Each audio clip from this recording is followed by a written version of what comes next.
Money is not neutral. It carries culture, history, and expectations. Join us for honest conversations about the real costs behind how we live, love, give, and just survive in this complex world. Money. It is not black or white. Powered by GoTyme. Kinna Mapalomaku. And I'm Maya Fisher-French. Welcome to our podcast. Today we are talking about the cost of raising children. Maya, I'm a mom to 2 boys. And when I look at my monthly budget, sometimes I'm just like, I think I would be a lot richer. I will not finish the sentence, but you know where I'm going with this. So we are talking about the cost of raising kids. I think, Mapalo, the reason these conversations have become so relevant now is the way that the money that we spend on children has changed significantly, and the amount that we want to spend on children and our expectations of that have changed dramatically. We're looking at private schools, we're looking at tertiary education, we're looking at all the extramurals they need in order to get on ahead in life, the Kumans, all those extra lessons they need. Where I was reading such an interesting article, and he was saying that children, used to be an asset. It was something that you would have a child, they would provide hard labor, they would help you dig in the fields or whatever, and they would probably expect it to help you in your retirement, look after you in retirement, right? He said in richer nations or more developed nations, that's changed completely. He said children are now a liability. You have to pay for their education, their medical aid, and they have no expectation of looking after you in your old age.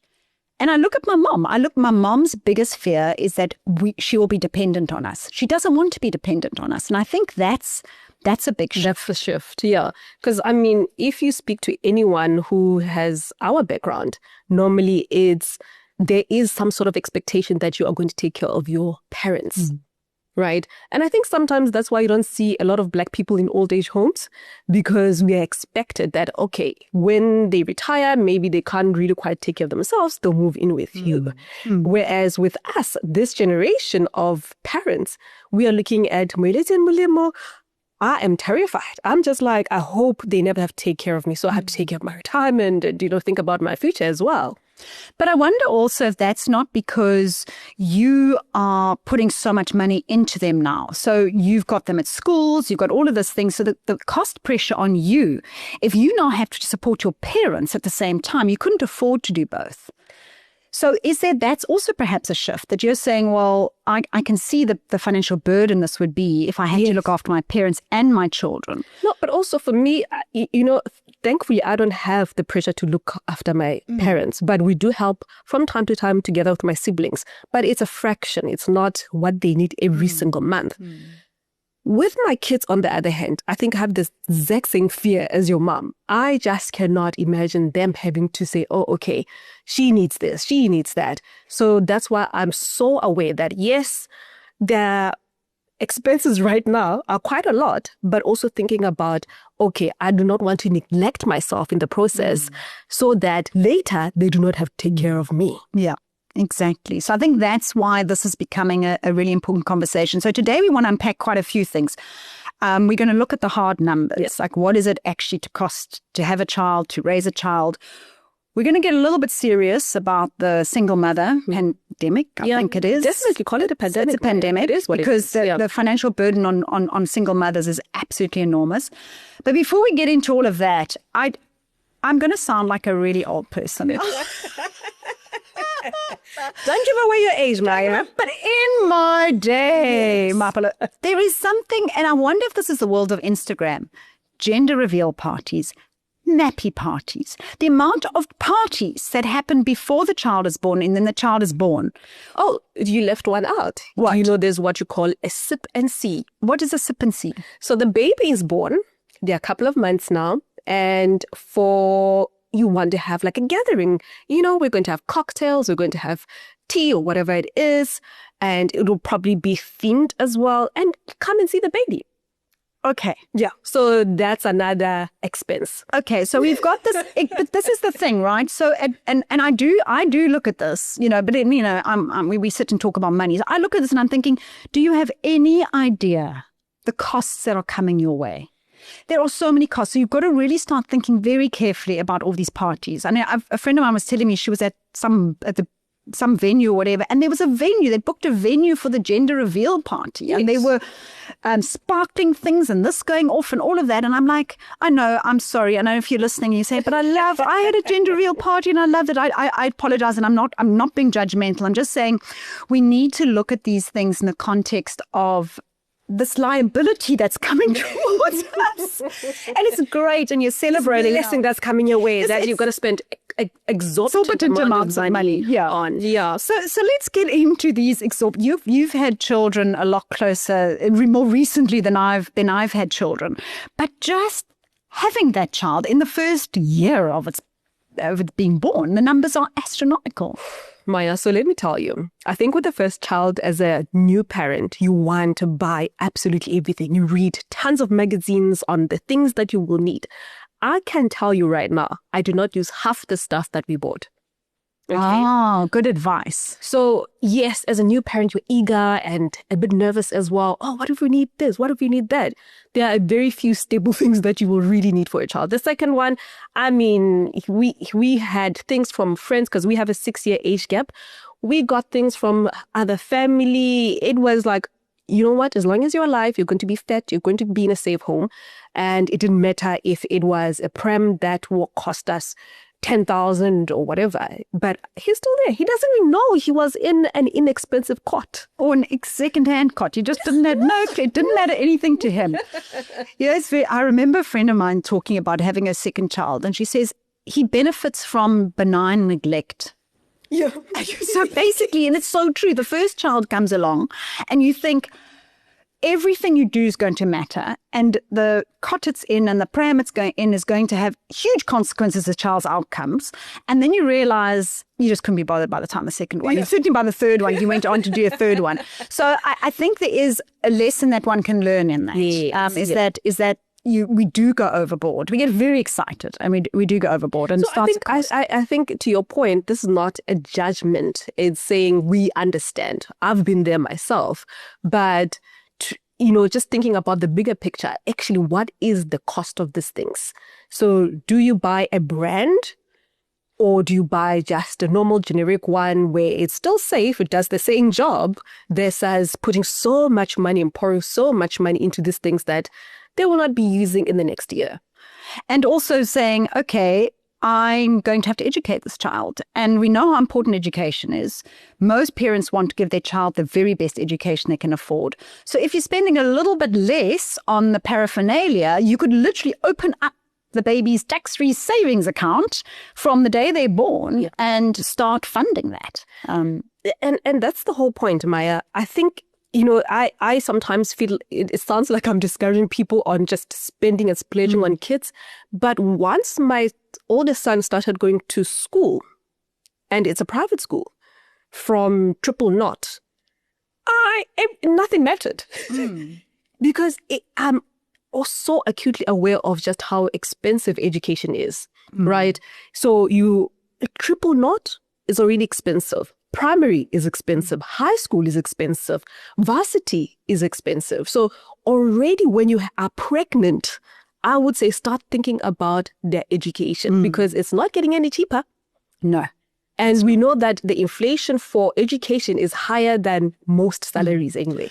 And I think that's what you've got to think. You've got to think, okay, if I'm spending, what is more important to be spending right now? Is it on the pram and on the cot, or is it on their future education? I think that's a lot of it, is just to remind ourselves, like, there are trade-offs. There are always trade-offs. We don't have infinite amounts of money. So how do we find that balance between what is really going to have the biggest impact in terms of their outcomes?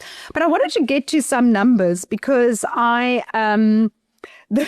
the just having that little baby, I was pulling out some numbers, and we actually, I have to tell you, speaking to some of our production guys here, one of who's got a little baby, and he was confirming my numbers for me.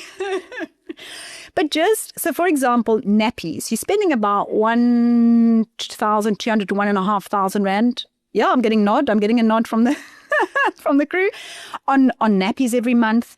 You're spending, if you are not breastfeeding, or when you finish breastfeeding, you're probably going to be spending about 1,500 on formula.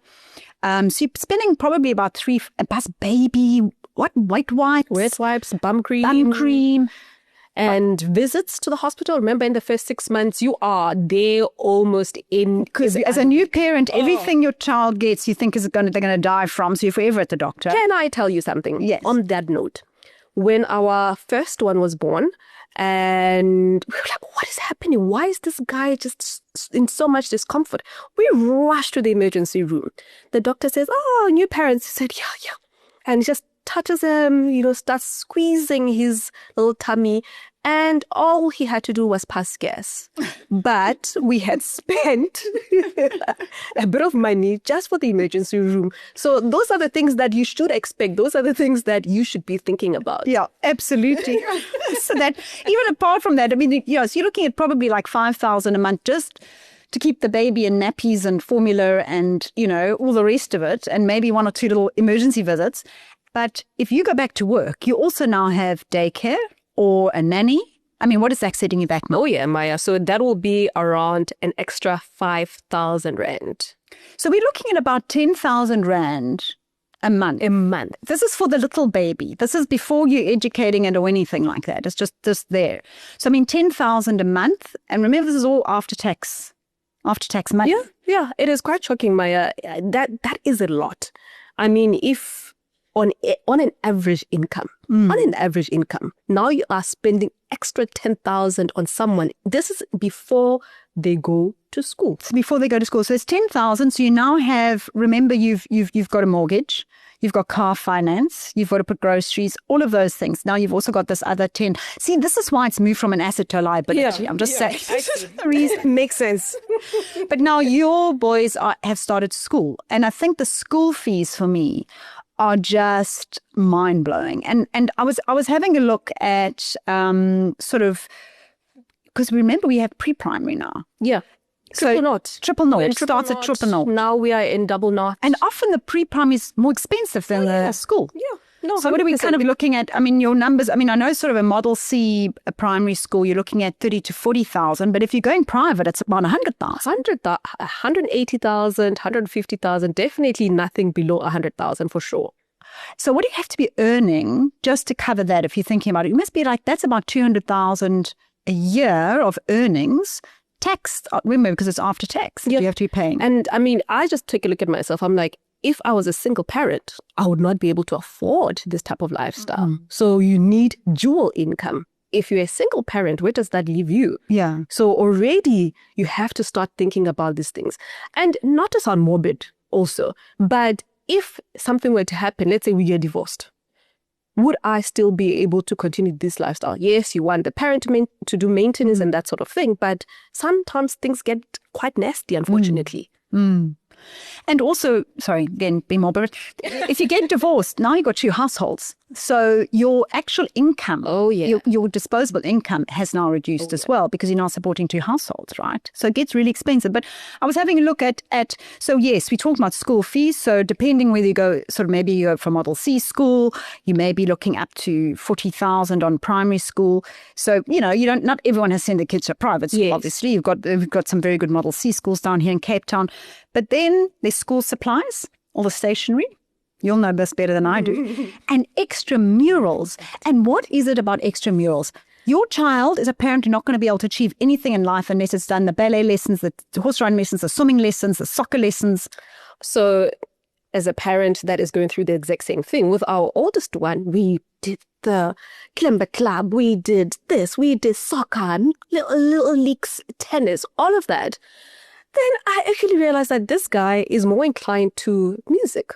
So he played the piano for a little bit. Now he could not care less with the music. And we've had to go back to the school and say, well, I'm not spending a cent on this guy who's not interested. We fought, all of the above, but they had to give us credit for that. Shim, our youngest one, we sent him to school, that guy. He's at school. He's at a good school. Like, you do PE? There we go. It's enough. That's enough. That one, Shema. I'm like, you are at school. We go back to benign neglect. And the other thing, what I did with my boys, I must say, I always said to them, you have to have done it for like 2 terms before I buy anything for it. So, because they all want to do the karate and then they want to do this and they want to do, and Ben, my little one, he took up cricket, and he wanted a whole cricket set and all that. And we said, no. He had a second-hand bat and he had all that. And I said, until we know that you actually want to do this, I'm not spending any money. And I must say he did. I think it lasted, he eventually gave up that as well. But then when he got into, I'm afraid, he got into mountain biking. And that's all my husband's he's still fault. into that right now. He's hugely into it. He's still into and I that, want to tell you that is expensive. But he's now at university, he has to pay for it all himself. So you do, I think we do get carried away with thinking that our child has to have everything and all the extramurals. And it's really important to sit down and write down. I mean, I feel like awful to keep talking about budgets and saying your child. That's the reality, Maya. But that's the reality. Yeah. I mean, if you can't pay your kids' school fees, it's going to be a problem. No, absolutely. And I mean, I did exact the same video a couple of weeks ago. I said to parents, especially women, I see myself always wanting, okay, what extra thing can they do? What do they? And the dad said at some point, love, don't bother. These guys go to school. There's enough sports. There's enough cultural things that are happening at that school. It's a good school. If they show interest in something, then we will focus on that. But right now, let them. And I made the video to say, it's okay to be selfish, right? It's okay to save something for yourself as a parent. Your child doesn't have to do every other extracurricular activity that is available to them. Also, we're exhausted as kids also, man. There's so much psychology coming through now saying we're doing too much, that these kids don't have downtime, they don't have rest time, we're making them do too much. So actually, I think we've gone into, and I mean, I don't know what the vibe is now in your generation, so many years younger than me, but I think certainly we're starting already in my generation where we started to see, I mean, my mother was shocked at what we were exactly all these baby clubs and the this and the that and the common maths, because apparently we didn't send our kids to common maths are going to be stupid or something. I don't know what all of that was about. Is that still a big thing? No, it's relatively still a big thing, but the school that he goes to, they said, please leave all of those things. The kids are doing just fine. What we're doing, the curriculum that we're doing, it's quite extensive. It has depth. Leave those things. If we see that they need extra help, which they offer at the school either way, if we see that outside of what we offer at school, they still need more help, we'll let you know. But leave the kids alone. So I'm very, very grateful for that. And I think, but again, what I think is so interesting is listening to you saying the first child and then the second child. Yeah. And if only we could learn it with the first child, I mean, my eldest had remedial problems. And let me tell you something. That puts you into another whole price category. Because he had to go to remedial school. He had to have all of these extra remedial interventions. And eventually we put him into a mainstream school, but he had to go private because he needed a small class and he had to have a facilitator. And, you can't prepare yourself for that financially. So it's almost, you don't know when you have that child that you're going to land up with a child who's neurodiverse, for example. So those are things, and how we funded that was John he had a second job on the side, and that money went directly to supporting all of his extramurals. Well, not extramurals, remedial interventions. And what was really great, and this is important because I get quite a lot of questions from parents about this, because I think autism and all of those neurodiverse things are becoming more and more. I don't know why. I don't think it's people are being overdiagnosed. I think there is something about society or something. I don't know. Let's not get into that right now. We're putting a name to things. We're putting a name to things. Exactly. Yeah. And one thing you do get a tax deduction, and that was very powerful. So John was able to deduct his school fees, his remedial school fees, and his facilitator fees, and all of his the remedial interventions were tax deductible. Oh, so that is powerful. That is, and very I think a lot powerful. of parents who are dealing with that don't know you can get it. That you can get that. But I've had it before on the Money Boot Camp where we've had people whose kids are at a remedial school, but it has to be a certain level of severity, unfortunately. So you do need to speak to the school or speak to the psychologist to see if they qualify for that level of severity. Yeah. But it's definitely worth finding out. 100%. Because the problem in South Africa is, and my brother lives in the UK, and the support he can get from the government for his kid is totally, we have nothing here in South Africa. No. I have a friend of mine who is overseas and exactly going through the same thing. She wanted to come back to South Africa. She says, because my son is autistic, I cannot come back. I will not get any support whatsoever. So she will stay there for much longer than she had wanted to. Yeah. But I mean, we're talking about these costs, and this is where medical aid also becomes so important. So you need to, especially when you've got children, you need to make sure you've got medical aid. You know, one of the things that used to keep me up at night when I was thinking about costs, I knew medical aid was non-negotiable. So we're spending around 7,000, I think 7,000 for the whole family. Yes, yeah. But I mean, that's a lot of money, Maya, on top of everything else that we've spoken of. I know, and this is why we need to keep writing down all the costs of these children. But yeah, I found a really brilliant trick, and I have written about it. And I moved, when my kids started studying, I moved them to their own medical aid. So I took them off mine and I moved them to a specific student medical aid. And so it requires them to be in university? It requires to be at university, not university, to be studying anything. Okay. And not earning an income of more than 1.5 a month. So, and then they qualified for this, and they pay 600 Rand a month medical aid. So that's dropped us from I think they're about 1,400 Rand each on my medical aid. And it's really good. They get free GP visits. They get an annual eye doctor visit. They get glasses. There's quite a lot that's actually covered in it. Yeah. And the reason for it being so cost effective is because the claims at that age are so low.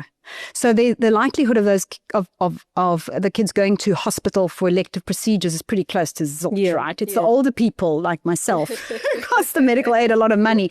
So they're able to provide this at a really cost effectively. And that was probably was a really smart move for us. So that is something, but you have to wait till your child goes to university, I'm afraid. Well, it's saving nonetheless. So for parents who have older children, for sure. Yeah. So I was having a look. I pulled some numbers out on education as well, just so that, because a lot of parents say, what is it going to cost me to send my child to university or whatever? But one of the things that I had a look at was, if you're sending your child, I think it's for a 3-year degree, what will that cost by the time they get to university? So remember, it all depends how far away your child is from university. But if your child is being born now, so at the moment, a 3-year degree is costing about 55,000 a year.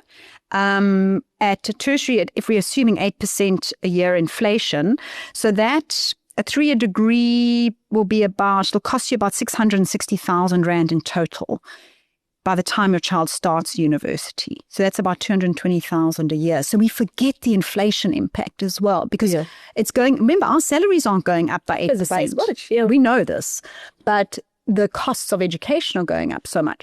So I had a look and did some maths around this. So if your child's now starting, you've just have your child, I think if they're starting school now, if they're born now, you would need to put away about 870 Rand a month, in order to be able to fund, to fund their university. Okay, so this one is, I just had a birth certificate. If I were to start today, I need to be putting away 870.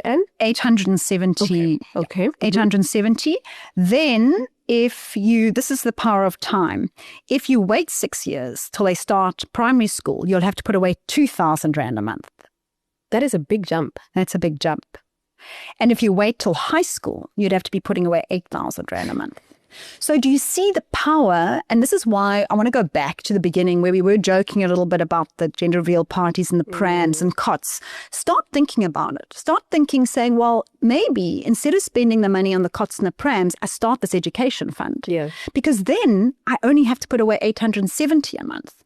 And when my child starts university, I can fully fund it. So I think a lot of this is just about understanding the power of putting money away. Yeah. And I think it's sort of, you have to zone, take a look back and say, all right, what is the journey of this child? Right now, yes, they're in my tummy, it's cute, and, we're doing gender reveals, that sort of thing. But what is their schooling journey and what is it going to require? I think that gives you quite a sobering effect by stepping back and saying, okay, what do I need for this child in the future? Because too often kids go to university and parents are like, Well, And that's where the student loans and how do I fund it? And actually, let's take a moment to talk about this as well. When your child goes to university, and if you haven't got the funds available, one of the biggest mistakes I come across is parents putting this on credit card debt, taking on really expensive short-term debt because they feel an obligation to their child. They say, it's my responsibility to educate my child, and I haven't made the provisions for it, so I'm going to put this all on. And I see people taking on some severe short-term expensive debt to get their child to university when they could do a student loan instead. And I've spoken to parents and they've said, oh, but we don't want to burden our child. And I'm like, you're looking after yourself. And we've spoken about this right in the beginning. We want our children not to have to support us in our retirement. So what can we do now? And not taking on the short-term debt, not putting yourself under this sort of pressure is really is a gift to them as well. Yeah. But I think also sometimes people don't understand that with a student loan, the interest rates are slightly lower. Well, they are much lower. They are much lower. Exactly. So I think, again, it's a teaching moment, a learning moment to say, if you are in that bracket where right now your child is going to university and you haven't made provision for it, instead of just going to take out a credit card or personal loan, do look into the option of student loans. Absolutely. And with a student loan, you can pay off the interest. And it's just the capital that's left for the child to pay off. And even if you're in a position at that point when they're finished studying to help them. But I think and one of the other benefits, of course, of a student loan is that your child's building a credit record. So without taking out a credit card, student loans are a much healthier version of debt. So I think, just really important to start thinking about these things now. And I think, Maplo, another big thing is the choice of school. And I know we want to give our kids the best education, obviously. But do you want to be in a position where you have to take your child out of school because you can't afford it? And I've seen your spreadsheet. You were showing it to me. No. And it's got the worst decision to do this. And you've got to put it, you do the numbers. Say, okay, because remember, it's not only that education costs go up by 8%, but as they go up grades, so grades become more expensive. So it's really important to start off. And if you are sitting down deciding what school to send your child to, do the math, saying this is actually what it's going to cost me by the time they go to high school. Is this reasonable? Can I afford it? And if I'm not going to be able to sustain it, is it fair to the child to put them in a school that I won't be able to afford? I know a lot of parents have also said, well, I've got a good primary school in my area, government Model C's primary school, but I'm worried about high school. So then you can start saving during their primary school years to be able to send them to the private high school. But it requires consciousness. It really does. It does. And also letting go of the guilt that, I thought the best thing would be this. Trust me. And I've had so many parents on that post where they said, I send my kids to a really good Model C school, but I feel guilty. I feel like I should be doing more. I said, Mom, you are already doing the best. And by you being conscious of cost of living, and right now you're providing a good lifestyle, that is great. So start saving towards, their university. Start saving for those big ticket items. Absolutely. And I think a child who's raised in a home that isn't under financial stress is, we were talking to Dr. Mavis in our last episode about the environment in which you are raised. If you're in an environment where, you're going to the great school, but there's no money at home and there's stress and all of that. There's fighting and dysfunction around money.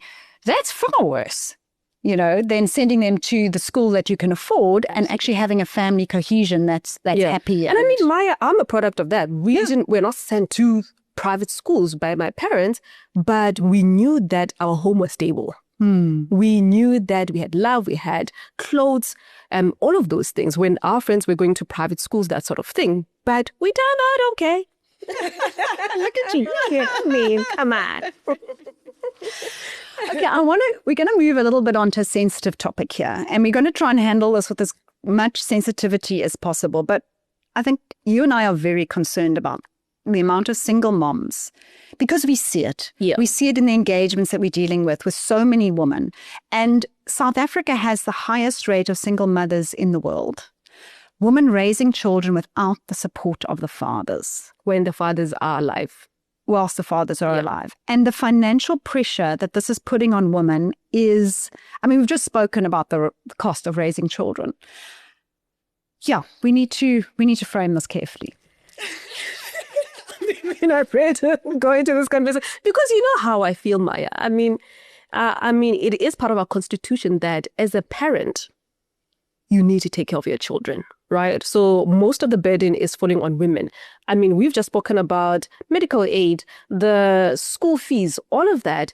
And there is still the bond or the rent, the car, that one person needs to take care of. Sometimes it's multiple kids, not just one child. Sometimes it's 2, sometimes even 3 kids. That is a massive, massive burden on women. And sometimes even the way it is framed that, it's the woman. No, someone left full responsibility on one person where they know themselves that they have children. That is what I call madness. Yeah. So I got onto this topic on social media, and some of the men's responses was, well, she tricked me into this child. Right. How do we want to respond to that?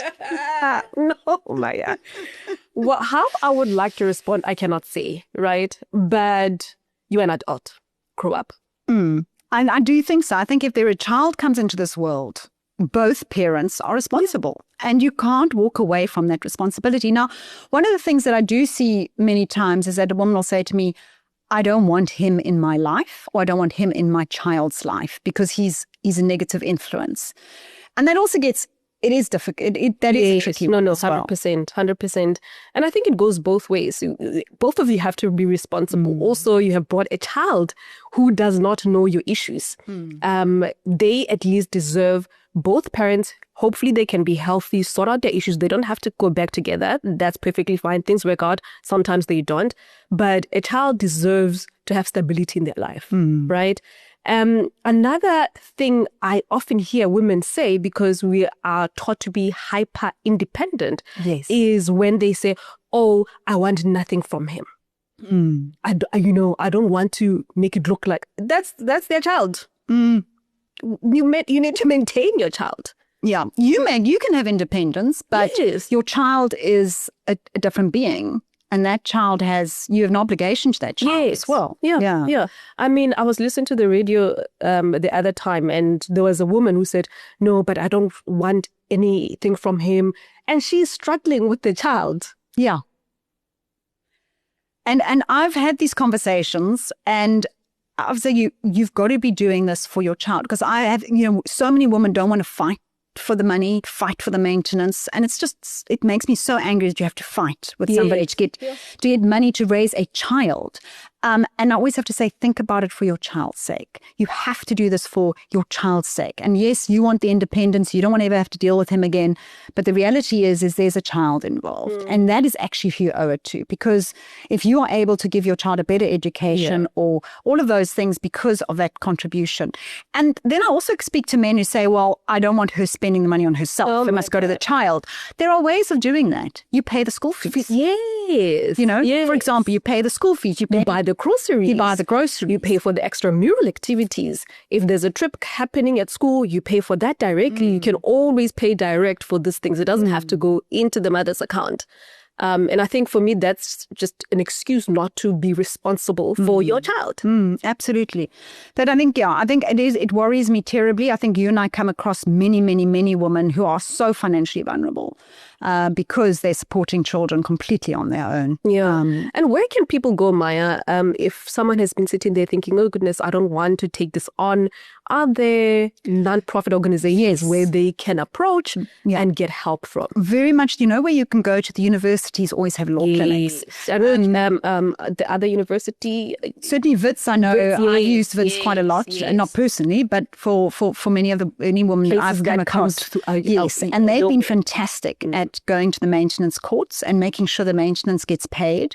And I think we're seeing a lot of legislation around this as well. So one of the big things is that you can attach the pension fund now for maintenance as well. Yeah. And I think they want to put it on credit bureaus. So I think there is a move in understanding that more needs to be done to support these children. I think, again, it's about this child and they're just doing the best for that child that did not ask to come into this world. felt for you. No, 100% Maya. I think for me, I'm so passionate about it and I'm holding myself back from saying any words. But take care of what you brought into life. Yeah. And no matter how you feel about each other and how that child came about, there is this child and this is your legacy. This is something that you can do better and provide for. So I think, yeah, absolutely. That is we heard so many off the record conversations about this. We'll keep it at that. But so we've really spoken about, and I want to kind of sum it up. We know the importance of understanding and doing the maths. And it does feel, I remember my mother-in-law, when we were having our first child, she says, children are blessings. They are blessings. Why do people worry so much about whether they can afford the child? And again, I think we're in a different world. Yeah. We're not in that world anymore. We're in a world where a level of education that your child receives will determine their outcome in many ways. I'm not talking about, Model C schools are very good, but if you are, completely unable to educate your child or to provide for them, there's going to be an impact, possibly in terms of all of those things. And being able to give your child tertiary education, we know how valuable that is now. Mm-hmm. So we do. These are not as easy as they used to be. No. Not when I went to school and it was 10 Rand a term, you know. What I would give to pay $10. But I think also there is quite a lot of shift. There are definitely people who still think or believe that, oh no, they are a blessing. Don't get me wrong. Little blessings walking around costing you 200,000. It's a very expensive blessing. Expensive blessing for sure. But there is more of a change that I see amongst people my age who have kids, 1 or 2. Some even choose not to have children. Some choose to have 1. But for my mom, when I saw that there's definitely a change, when we had our first one, says, okay, are you considering having another one? What's up? What's happening? And we're like, we're not sure. And when we did, she said, okay, that's enough now. Oh, no, that's my mother. But she's got 3. There's 3. No, 4. Of course, there's 4 of you. Yes. No, she was like... Yeah, so I'm also one of 4. She's like, and none fantastic. Of us. So I'm one of 4, and all of our so my sisters and I've all only had 2, and then my brother's got 1. So it is a definite generational thing. My mother said, great, you have 2 healthy babies. Okay, go work on your careers, go travel, do the things that you love. Whereas before you were kind of expected to have more and more and more, and now you have 2 boys. Oh, when is a girl coming? My mother has never asked me that. Yeah. So anybody who asks me that, there's no girl coming.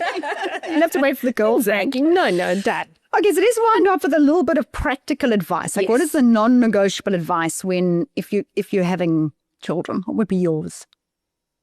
It can be a very exciting time.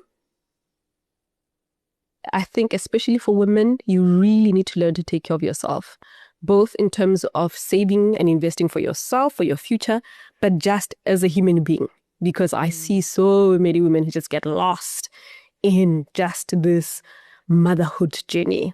It is 100% you're obliged to take care of your children, but don't lose yourself. Find things that you love. Do things that you love, and you can evolve. Some things I used to love, I don't really care for, but there are many things that I'm still finding out about myself. I'm still investing in myself through studying, through, taking different courses. You make a better mother when you pour into yourself. So interesting as you were saying that, I've mentioned that my son is neurodiverse, and when he was sort of 8 years old, he was diagnosed and he was in this remedial school. We would have a weekly parent, and it was always the mothers. The fathers never pitched.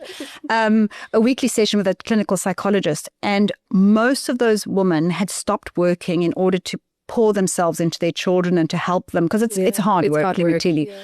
She said to me, don't you dare stop working. She said, you will lose your identity. And I look back and I'm so glad, because the guilt that I felt of not being full-time at home, and I always thought, did I make the right choices and stuff? But I think you can I was fortunate I was able to work from home by then. But, it is important. I think however you do it, not losing your identity is actually really important because, yes, and you were just saying, you've only got 7 years of schooling left. My kids are out of school and it goes so fast. And if your entire world only becomes about them and then they've gone, then what's left? Yeah. And that's why a lot of marriages also end because, well, now we have nothing to talk about. My identity has just been about the kids. So definitely take care of the finances, know the numbers. Know the numbers, and I think start investing. So when the boys were little, I started putting money away for their educational costs for tertiary. I must say that was very nice. So tertiary education, right? I mentioned just now that the numbers that it's 55,000 Rand a year for a degree. And that is outside of accommodation also. Yeah, but when you get to colleges, so my eldest went to a college, not a university. Well, it's substantially more than that. And when he decided that he wanted to do an extra year, we were like, and I just pulled it down from the investments. And I think and from here, there were 2 when I started it. Sure. So that compounding, and you get to a point where actually you don't have to worry so much about it. So I think starting immediately an education fund, really powerful. That certainly has helped us tremendously. And the other one is their own tax-free savings account. Yeah. I have to tell you, my second born, Ben, I wish I had my phone with me. I'll read the WhatsApps. I get this WhatsApp. Mum, he's gone onto his Satrix. He says, Mum, what's my Satrix password? I don't know why he had to ask me. He should know it. And then he comes back. He says, wow, the power of compounding. Wow. And he was like blown away by how much was sitting in there because of the compounding effect. And I opened that in 2015. But now, Maya, and I think this is a question a lot of parents have, they've always said, if he knows that he does have a tax-free savings account and he's seeing this money, have you never been afraid of, okay, now he knows he's more than 18 years and he can access this funds? Have you never been afraid of him misusing the money? It is a slight anxiety, but I have certainly raised them properly in terms of financial discussions and all of that. And what's interesting is I think when he saw the growth of it, he was like, wow. And if I leave it, it'll keep growing. So I think, but again, and we spoke about this in the previous podcast, there's also a nature. So my son has always been quite, that he likes seeing money grow. He gets quite a good sense of it. So if you've got a kid who's maybe decided what he's going to go and spend it on an overseas holiday or something, it is a concern, definitely. Yeah. But I suppose that's part of raising them properly. And the thing is, you can't even not tell them about it, because when he turned 18, I got an email from his money's worth, not allowed to say which fund, not allowed to say brands on this show. Whoever he invests his money with. I got an email saying he's now 18. We now need to be dealing with him. And he had to provide his contact details. What if I just ignored them? Yeah, or just pretend to be. Yeah, I didn't see the email. So I think that is a challenge. To do my son's details. Yeah, absolutely. But moral of the story: teach them about money as they're growing up, so that there's no temptation to withdraw when they're 18. Yeah, absolutely. So I think we've given you great advice. You now know how to be a great parent. You know how to afford to be a great parent. And in our next episode, you really need to tune in, because I've roped in a debt collector. And he's going to spill the beans on debt collection. And he's also going to tell us how to get a deal out of a debt collector. Yeah. To pay. And we've got a real scenario of somebody who paid off, I think she got a 60% discount on her debt. It's going to be a very important one. Very important one. So definitely want to tune in for that one.